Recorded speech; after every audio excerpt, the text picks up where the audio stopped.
Hello everyone, welcome to agriculture vision platform. Myself Sandeep Beniwal. आज अपने इस वीडियो में 11th क्लास के 4th लेसन को कंटिन्यू करेंगे। इससे अगले वाला वीडियो लास्ट वीडियो होगा। लेसन काफ़ी लंबा था, ठीक है, तो अपने कोशिश करेंगे अगले वाला वीडियो लास्ट हो। और स्टार्ट करते हैं आज अपने कि उर्वरकों का अपने वर्गीकरण पढ़ रहे थे, प्रकार पढ़ रहे थे। तो 3-4 उर्वरकों के प्रकार पढ़ लिए। कैसे मात्रा के आधार पर था, कईयों में कौन से मात्रा के आधार पर था, कौन सा पोषक तत्व था और किस प्रकार से वो होते हैं, इनके आधार पर अपने पढ़ लिया था। अब अपने पढ़ते हैं कि वह अपना प्रभाव मृदा में किस प्रकार से छोड़ते हैं। ठीक है, ये मृदा को अम्लीय बनाते हैं या क्षारीय बनाते हैं। अपने यहाँ पे बता के छोड़ा था मैंने आपको कि अम्लीय बनाते हैं या क्षारीय बनाते हैं। आपको बोला था कि कुछ कमेंट्स करना, बट आपके कमेंट्स नहीं आए। तो आप वीडियो को पूरा नहीं देखते हो, कृपया वीडियो को पूरा जरूर देखें। जब भी आप प्ले करते हो वीडियो को, किसी चैप्टर का कोई भी वीडियो प्ले करो तो उसको कम से कम पूरा देखा करो। जिससे क्या होता है कि आपको कुछ समझ आएगा। जब आप आधा अधूरा देखते हो या स्किप करके देखते हो तो आपको पूरा समझ नहीं आता है। ठीक है, चलिए स्टार्ट करते हैं अपने पोषक तत्व एवं उर्वरक।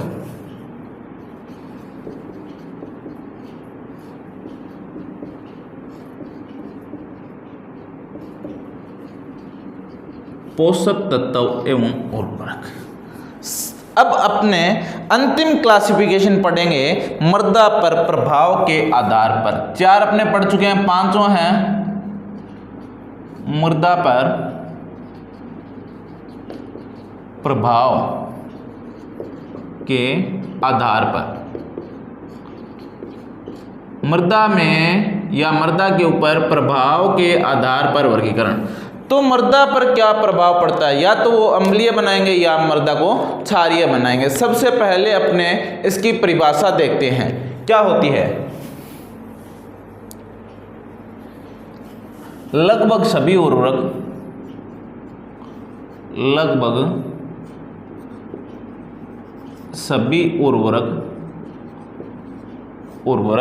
उपयोग के पश्चात, उपयोग मतलब डाल देते हैं के पश्चात अपना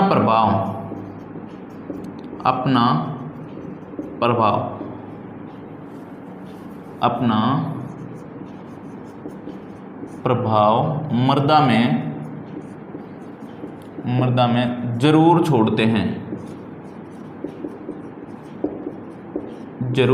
हैं, जिससे मृदा अम्लीय, क्या होगी, अम्लीय या क्षारीय हो जाती है। जिससे मृदा क्या हो जाती है, या तो अम्लीय हो जाएगी या क्षारीय हो जाएगी। इसके आधार पर उर्वरकों को, इसके आधार पर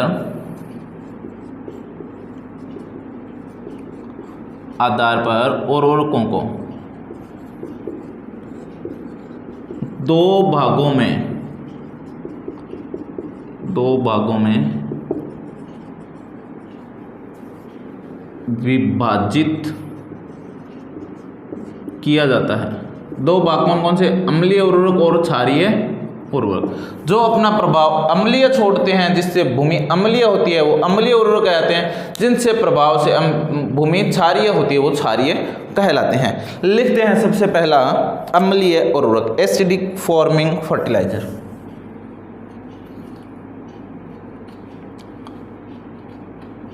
अम्लीय उर्वरक ये क्या करेंगे, अपने प्रभाव से क्या करेंगे, भूमि को अम्लीय बनाएंगे। जो उर्वरक भूमि में अम्लीय अवशिष्ट प्रभाव छोड़ते हैं अम्लीय उर्वरक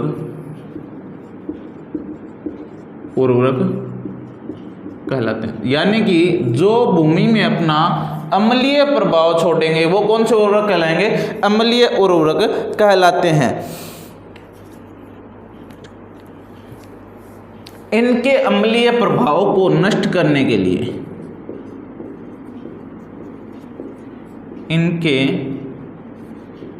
अम्लीय प्रभाव, मान लो कि ये उर्वरक अपने डाल दिए और ये अम्लीय हो गई भूमि, तो इनके प्रभाव को नष्ट करने के लिए क्या डालेंगे? चूना या कैल्शियम कार्बोनेट का उपयोग करते हैं। किसका उपयोग करते हैं? कैल्शियम कार्बोनेट का। देखो कैसे याद रहेगा, चूना डालते हैं, कौन सा है? अम्लीय। तो अम्लीय आदमी क्या करता है? जर्दा लगाता है, उसमें क्या डालता है? चूना। तो अम्लीय भूमियों में भी क्या डाला जाता है? उसके सुधार के लिए चूना डाला जाता है। अब चूने की मात्रा, जितनी चूने की मात्रा उसको संतुष्ट कर पाएगी, मतलब मान लो कि उसमें कुछ अम्लता है, कुछ भी XYZ, और उसमें अपने 100 किलो चूना डाल रहे हैं, उससे वह उदासीन हो रहा है, तो उसकी तुल्यांकी अम्लता कितनी होगी? कोई उर्वरक डाला जिससे भूमि अम्लीय हुई, मान लो कि अपने 1 kg कोई अम्लीय उर्वरक डाला, उसके प्रभाव को नष्ट करने के लिए अपने को मान लो 10 kg चूना या ये पदार्थ है जो डालने पड़े, अम्लीय प्रभाव को नष्ट करने वाले पदार्थ, तो इसकी उर्वरक की तुल्यांकी अम्लता कितनी होगी? 10 होगी।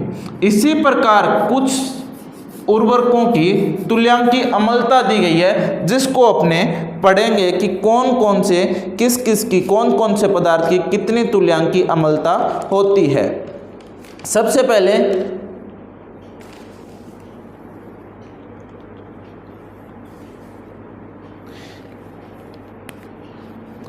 तुल्यांकी अम्लता, चल एक बार देखते हैं इनका उपयोग। इन उर्वरकों का उपयोग भूमि की क्षारीयता कम करने के लिए किया जाता है। किसके लिए किया जाता है? भूमि की क्षारीयता को कम करने के लिए। ये तो अम्लीय है, तो क्षारीयता वाली भूमि में डालेंगे तो क्या हो जाएगा? उदासीन हो जाएगा। कुछ उर्वरकों की, क्या बताया था मैंने कि तुल्यांकी अम्लता,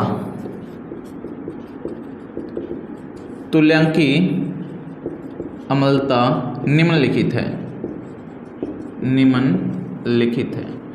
तुल्यांकी अम्लता कितनी है?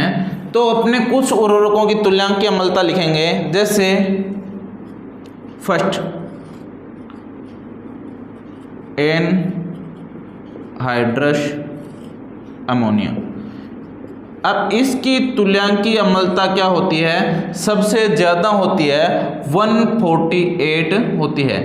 दूसरा आपने लिखेंगे अमोनियम क्लोराइड।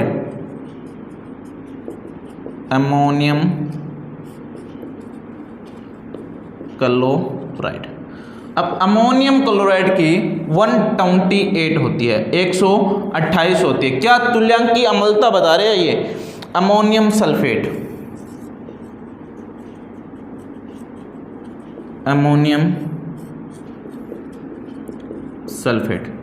कितनी होती है? 110 होती है। इसके बाद में ammonium sulphate nitrate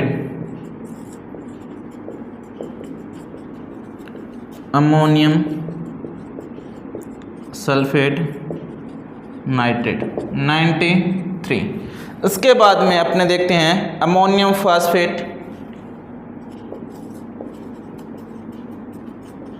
ammonium phosphate. Ammonium phosphate की होती है 86। 6 नंबर है यूरिया। यूरिया की होती है 80।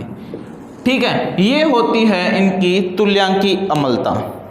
अब देखते हैं क्षारीय उर्वरक। ए में अपने पढ़ा था अम्लीय उर्वरक, बी अपने पढ़ते हैं क्षारीय उर्वरक। वे उर्वरक जो भूमि में क्षारीय प्रभाव छोड़ते हैं, वे उर्वरक जो भूमि में क्षारीय प्रभाव छोड़ते हैं, क्षारीय उर्वरक कहलाते हैं। इनका उपयोग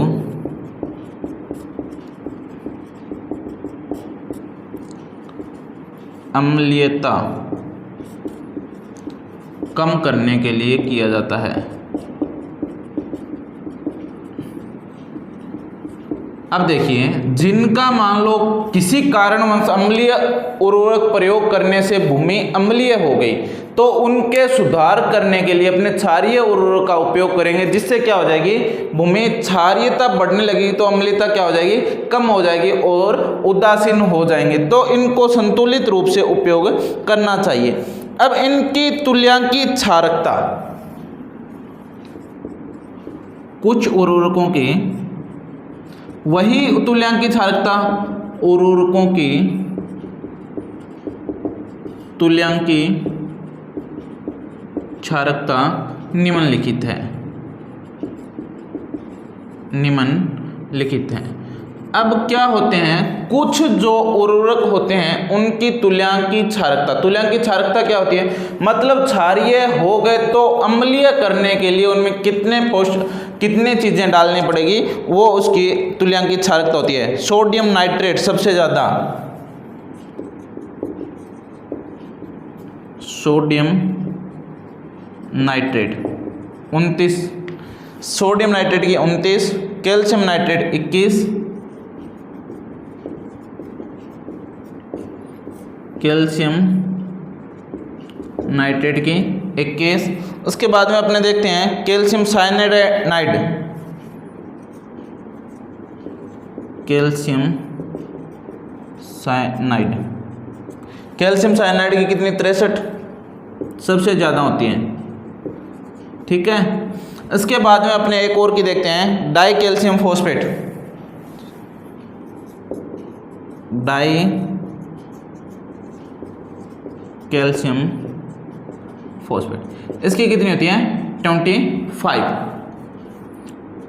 जल्दी से इसको नोट कीजिए। फिर कुछ अपने महत्वपूर्ण उर्वरक है, उनमें पोषक तत्वों की मात्रा देखेंगे कितनी है, और एक अपने न्यूमेरिकल करेंगे कि किस प्रकार से अपने पोषक तत्वों की मात्रा निकाली जाती है, और किस प्रकार से यदि अपने को उर्वरक दिए उसमें पोषक तत्वों की मात्रा और पोषक तत्व दिए तो उर्वरक की मात्रा निकाल सकते हैं। जल्दी से इसको नोट कीजिए।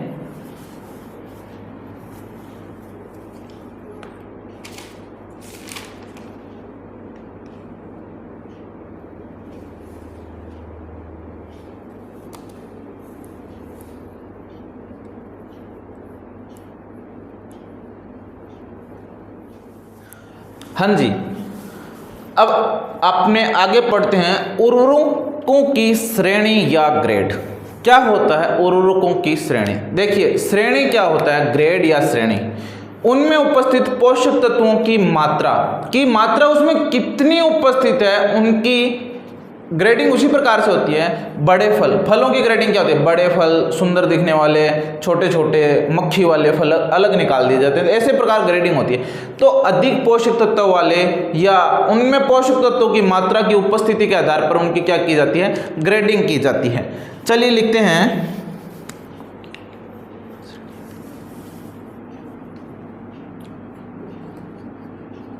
उर्वरकों की श्रेणी या श्रेणी या ग्रेड। अब उर्वरकों की क्या ग्रेड होती है और क्या श्रेणी होती है, तो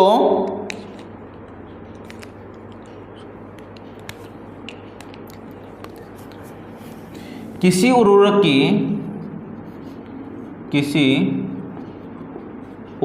की श्रेणी या ग्रेड से अभिप्राय है कि उसमें प्राथमिक पोषक तत्व की कितनी प्रतिशत मात्रा है, क्या होता है श्रेणी या ग्रेड की प्राथमिक पोषक तत्वों की उसके अंदर कितने प्रतिशत मात्रा है, उसको श्रेणी या ग्रेड कहते हैं। श्रेणी और ग्रेड में जटिल और मिश्रित दोनों प्रकार के उर्वरक प्रयोग में लिए जाते हैं। श्रेणी या ग्रेड में जटिल व एकल मिश्रित, जटिल व मिश्रित दोनों प्रकार के उर्वरक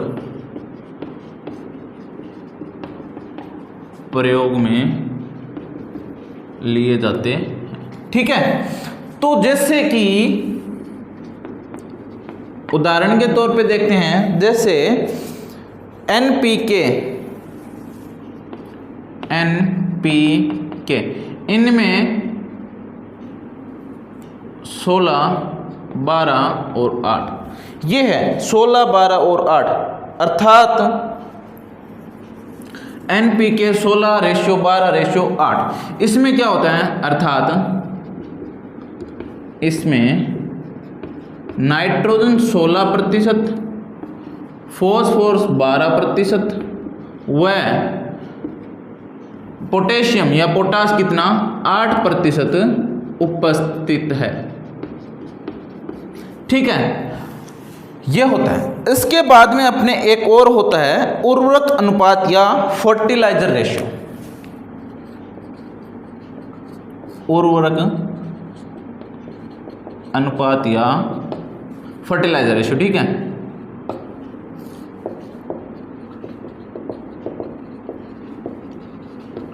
फर्टिलाइजर रेशियो।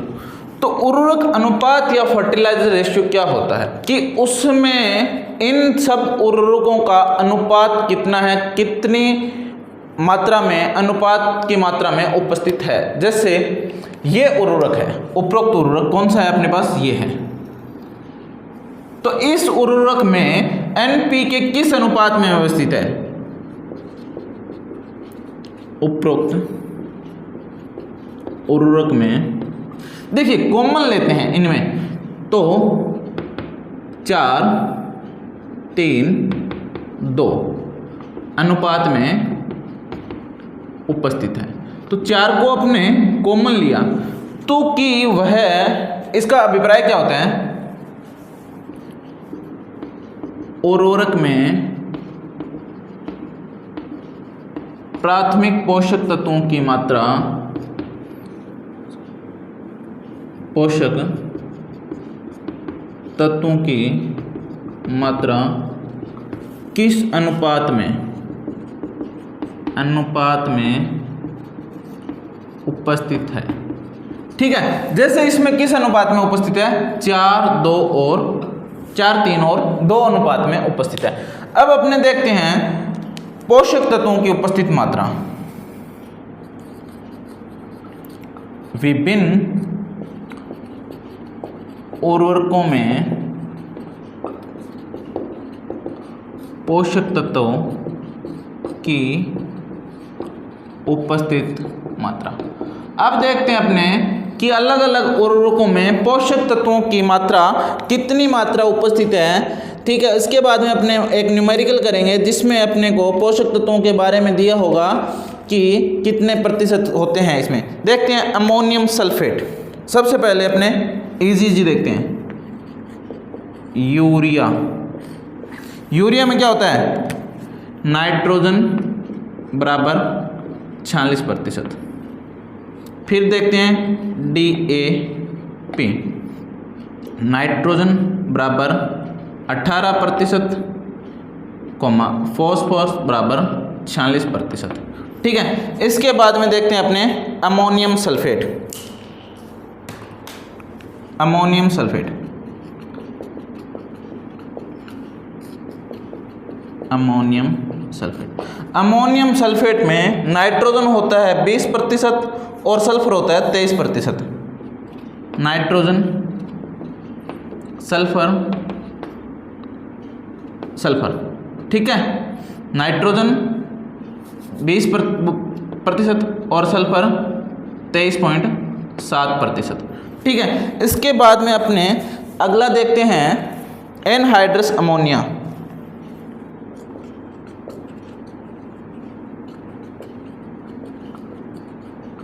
एनहाइड्रस अमोनिया, इसमें होती है 82% नाइट्रोजन। नाइट्रोजन कितनी होती है? 82%। उसके बाद में अगला अपने देखते हैं कैल्शियम नाइट्रेट।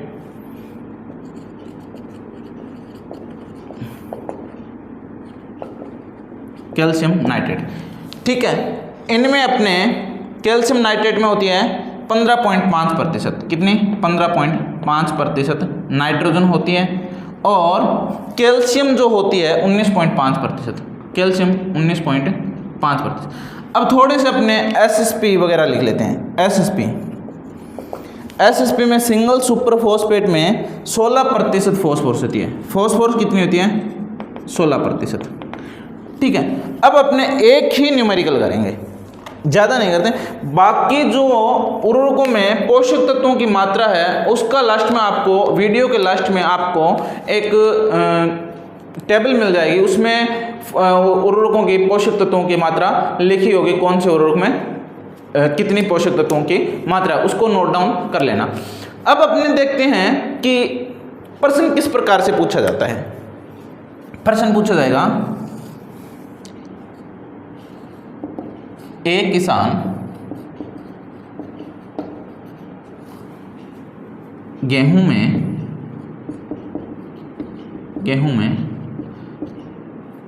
92 kg नाइट्रोजन देना चाहता है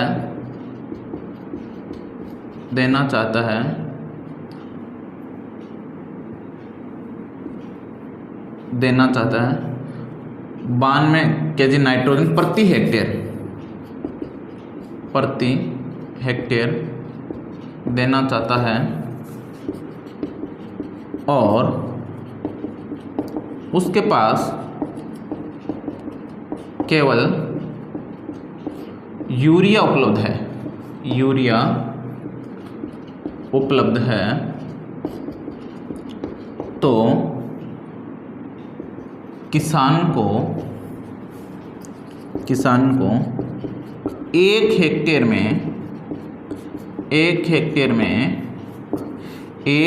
में नाइट्रोजन देने के लिए कितनी यूरिया की आवश्यकता होती है? कितनी यूरिया की आवश्यकता होगी?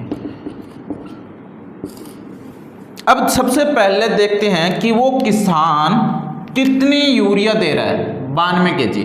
दो चीजें इंपॉर्टेंट अपने को नोट करनी है। किससे दे रहा है? केवल यूरिया से दे रहा है। नाइट्रोजन देनी है कितनी? 92 kg केवल यूरिया से दे रहा है। और कितने हेक्टेयर में देना चाह रहा है? 1 हेक्टेयर में। इन 3 चीज को विशेष रूप से अपने नोट करेंगे, ठीक है।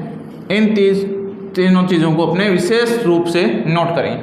अब देखिए 100 kg यूरिया में नाइट्रोजन की मात्रा, यानी कि प्रतिशत कितना होता है? 46% होता है। तो कितना होता है? 100 होता है, 46 होता है। 100 किलो नाइट्रोजन में 100 किलो यूरिया में 46 किलो नाइट्रोजन होती है। मतलब जो अपने पास कट्टा लेके आते हैं 50 kg का बैग लेके आते हैं उसके अंदर 23 किलो नाइट्रोजन होती है, बाकी वेस्ट मटेरियल होता है। तो अपने छोटी क्लासों में से सवाल किया था 1 kg यूरिया में नाइट्रोजन की मात्रा कितनी होगी 46/100। और अपने देखते हैं 92 kg, सॉरी उल्टा कर दिया मैंने, उल्टा कर दिया, इसको रफ करते हैं, इसको रफ करते हैं। 46 kg नाइट्रोजन के लिए यूरिया की आवश्यकता कितनी होती है 100 kg। 46 के लिए कितनी होती है 100 kg। अब अपने 1 kg नाइट्रोजन के लिए यूरिया की आवश्यकता कितनी होती है 1 kg के लिए 100/46। और अपने को दिया है कि 92 kg नाइट्रोजन के लिए, 92 kg नाइट्रोजन के लिए यूरिया की आवश्यकता जो होगी वो इतनी होगी। ठीक है, तो इसको काटते हैं, 46 से कम 46, 46 2 92, तो 100 को 2 से गुना करें, मतलब उस किसान को 200 किलोग्राम यूरिया की आवश्यकता होगी। मतलब यदि वो किसान 200 किलोग्राम यूरिया देगा तो उसको 92 किलोग्राम नाइट्रोजन प्राप्त होगी। अब कई बार क्या कर देता है एग्जामिनर, यहाँ 1 की जगह 2 कर देता है। क्या कर देता है 2 हेक्टेयर। तो सवाल ऐसे ही करना है, इसके बाद में अपने को 1 हेक्टेयर के लिए मात्रा की, तो क्या करेंगे 2 हेक्टेयर के लिए यूरिया की आवश्यकता, तो क्या करेगा 200 गुना 2 बराबर 400 kg। यदि 2 हेक्टेयर दिया है तो ये होगा, नहीं तो ये नहीं होगा। जितने भी हेक्टेयर दिए हैं 1 हेक्टेयर में निकालिए, उसके बाद में इसे गुना कर देते हैं। जो मैंने पहले प्रोसेस की थी वो मान लो अपने को वो बोले कि 92 किलोग्राम यूरिया में नाइट्रोजन की कितनी मात्रा होगी, उसके लिए वो था। अब अपना बचता है कि उर्वरकों को किस प्रकार से दिया जाता है, उर्वरकों को देने की विधि अगला अपना टॉपिक रहेगा। उम्मीद करेंगे कि इस टॉपिक को लास्ट वीडियो में कंप्लीट कर देते हैं। काफ़ी बड़ा है, कोशिश करेंगे कि इसमें कंप्लीट करने की। ठीक है, तो इसको नोट डाउन कीजिए जल्दी से।